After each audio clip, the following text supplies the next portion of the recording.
Hello everyone, welcome to my channel, and this is the third video in the series of solid principles. And we are talking we are going to talk about the second principle, which is OCP, open and close principle, right? So what does this principle states? This principle says that software entities like classes, modules, function should be open for extension plus but closed for modifications, right? So in simple terms, you should be able to add new behavior without editing the existing behavior, right? Or the already tested code. So open for extension means that you can add new functionality, and close for modification means you should avoid changing the existing source code whenever possible. Okay. So the core idea for this principle is OCP focus on designing around abstraction, interface, and abstract classes. So that the new behavior comes from adding new implementation instead of editing old ones. Okay.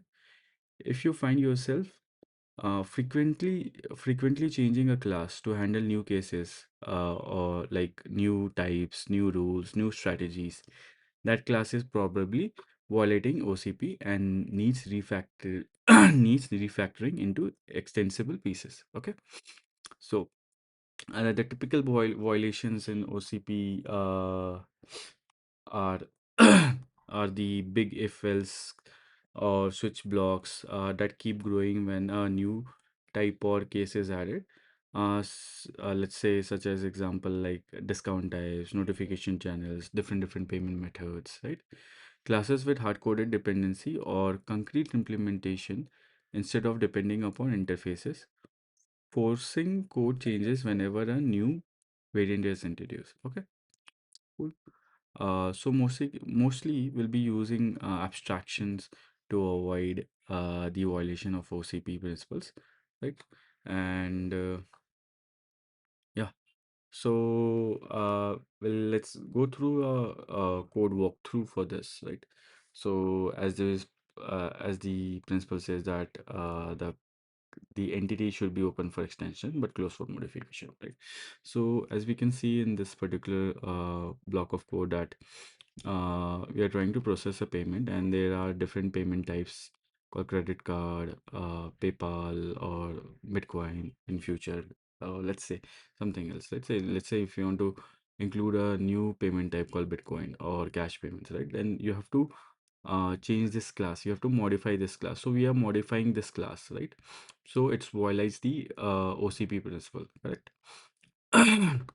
So another thing is uh, how do we unviolate it, right? So what we can do is again we'll come to our main class where uh, we have two classes, two object creation and then processing the payment to replicate the same scenario that we had here, right? Processing credit card and processing PayPal.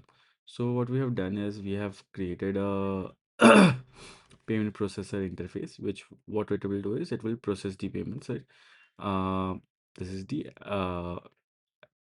define the contract between the payment processings, right? So we have two implementation class, let's say credit card implementation and PayPal implementation. In future, let's say if you want to include a new payment type, let's say Bitcoin payment type or UPI payment type, right? You can implement this payment processor class and write the code here, right? And then let's say if you want to so as you can see, we can implement this payment processor class. So whenever a new functionality comes in, so it is open for extension and but closed for modification. Let's say if you want to make changes to include a new type, right? Then we are in this particular case where we are using it without OCP. uh we were doing the modification here, right? So let me give you an example. Let's say uh payment type equals Bitcoin, right? Cool. So we have modified this class, right? Since we have modified this class, now we have to test the whole functionality of this particular class, right? But this is not the case when we are following the OCP principle, right? So let's say I will implement a new class, let's say Bitcoin, right? So what it will do, it will implements payment processor, and yeah. So now you have introduced a new payment type called Bitcoin. Now you since you have introduced this, let me rename it to Bitcoin, Bitcoin payment. Okay. Since you have introduced a new functionality or new type called Bitcoin payment, you have the payment processor is open for extension, right? You have written the code in a separate class, right? You don't have to test the credit card or the PayPal implementation again, right? Because you have not made any changes and such, right? You have to just test the Bitcoin payment, uh, right? So here you can say payment processor, Bitcoin payment, process payment, right? Let me run this class, and you can see credit card, PayPal, and Bitcoin payments, right? So, yeah, uh, so if you see here, it says the same thing. Added a new payment method requires modifying the existing payment method, which violates the OCP principle, right? And if we come here, the payment processor is an interface, which is so the payment processor is an interface which is open for extension. We can add new methods by creating new classes, right? As we did for Bitcoin payment. The existing code, like the payment processor code or the existing payment implementation classes, credit card implementation, PayPal implementation, is closed for modification. You don't have to make any modifications there unless until there's a business logic change itself, right? We don't need to change the existing code and to add a new payment method. So to add a new payment method, we are not going to touch the existing classes, payment processor, PayPal, or credit payments, right? So this is about the OCP principle, and I've given you the code walkthrough also. Um, Coming back to the this thing, class diagrams or ER diagrams. So you can see contains if-else logic, adding new payment type requires modification in this particular class, right? So it violates the UCP principle. Now, if you see here, we have introduced a payment processor interface class with the help of abstractions, and there's a process payment method, which now all the new payment types implements the payment processor class, and if you are implementing a new class, you are not touching the existing implemented class which is on production, right? So uh, this is open for extension but closed for modifications, right? Okay.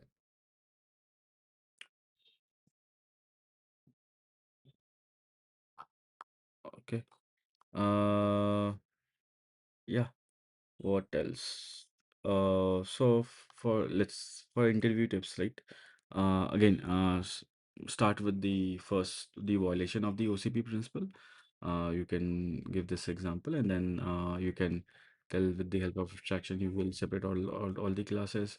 And if a new payment type is introduced, you will simply implement it, right? Um, so it also shows how easy it is to implement a new payment type or a new enhancement, right?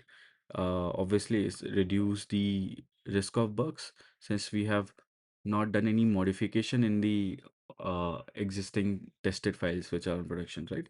It's easier to test, right? You have to test only that file.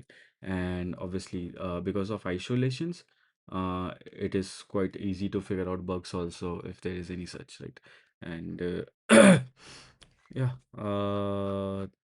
that's it for the OCP principle, and hope it cleared all your doubts and it helped you in interviews and in day-to-day developer job.